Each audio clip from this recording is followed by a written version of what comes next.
The LED interactive calculator determines the correct resistor value needed to safely power your LEDs in any circuit configuration. Let's explore the input fields. First, we have a calculation mode dropdown with 6 options: calculate required resistor, calculate LED current, calculate power dissipation, calculate source voltage, series LED configuration, and calculate efficiency.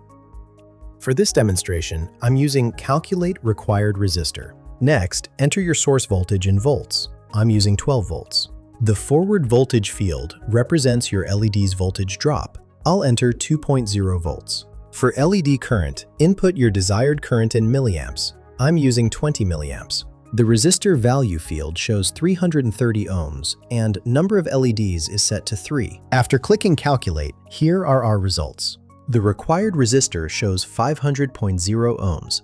This is the minimum resistance needed. Resistor power indicates 200.0 milliwatts, telling us the power rating required. Voltage drop across the resistor is 10.00 volts. The efficiency reads 16.7%. Showing how much power goes to the LEDs versus heat dissipation. Finally, the nearest standard E12 value suggests using a 560 ohm resistor, which is the closest commercially available option. This calculator streamlines LED circuit design by providing all critical values instantly. Find the link in the description below.